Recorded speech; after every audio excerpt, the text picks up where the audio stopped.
Imagine placing two unremarkable cardboard pieces next to each other, and then placing another and yet another, until eventually an image starts forming in parts.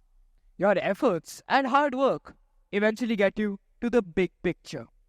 Yes, jigsaw puzzles, the stress, the frustration, the sheer horror, the million times you quit before you just can't quit anymore. With the stress, frustration, and horror, why would you do it is the question that begs to be asked. Well, because eventually there is satisfaction, and because ironically it is rewarding, peaceful, and fun. A 1,000 piece jigsaw puzzle is filled with 1,000 minor victories and one major one. I spent over 500 hours tending to these random pieces, this community of unmatched diversity of size, color, and shape, and to encourage them to recognize unity in their diversity, to lay side by side and show them that their differences are complementary to each other, and to get them to add up to something meaningful. The emotions one feels while assembling one of these are astonishing. The pleasure of getting the first few bits started, the surprise when something fits in where it shouldn't, the frustration when you can't seem to find the right piece, the anxiety when you think you're running low on pieces, the relief when you discover you're not, and of course, the sheer ecstasy as the last helpless piece is plugged in with nowhere else to go. It was back in 2020, and schoolmen staring at a laptop screen for endless amount of hours. It's not like we were studying, but you get the point. One day, I opened my junk cupboard, and out fell this tiny 500-piece puzzle, begging to be made whole and acquire fulfillment in its puzzle life. Over that weekend, my father and I easily spent 6 to 7 hours completing this puzzle, and thus began my craze. In 2021, while going through my birthday gifts, I saw a 1,000-piece monster.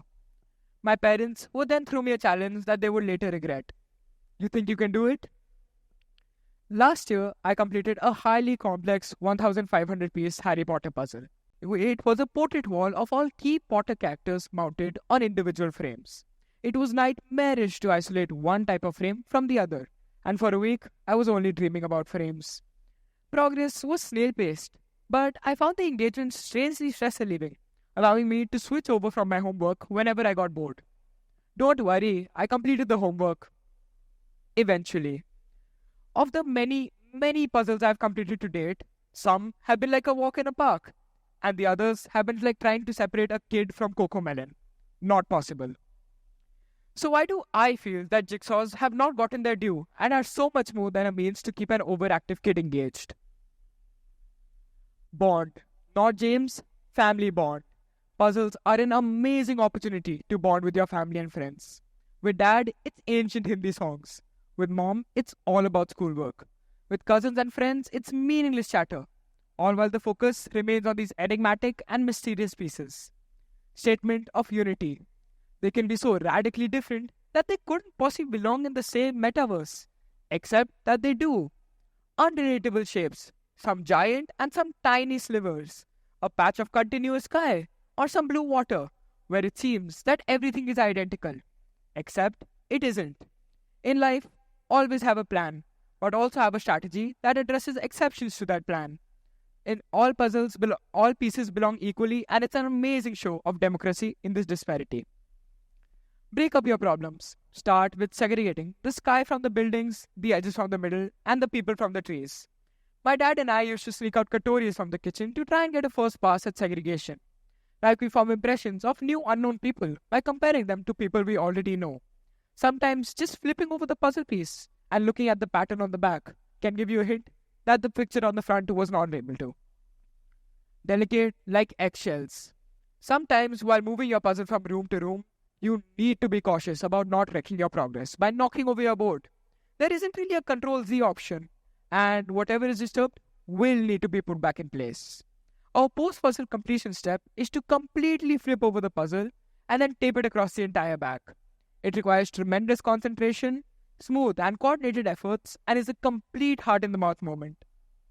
Yeah, life really is what it is. Weeks and months of effort, all for one missing piece. My family and I once launched into a military grade manhunt for a missing piece.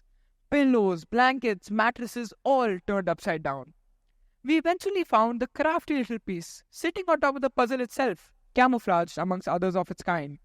But yes, there have been incidents where I have not been able to complete puzzles.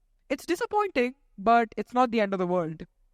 Imagine the largest puzzle ever assembled.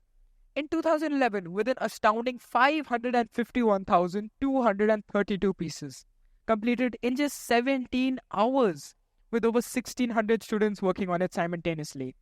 That's over 2,700 hours of potential screen time lost forever. One can only speculate on the chaos in that hall and perhaps the emotions involved. Oh, and of course the celebrations later. Essentially, a once in a lifetime opportunity. In our circle of family and friends, it's almost become a saying. If you're ever bored, just pull a Kanav.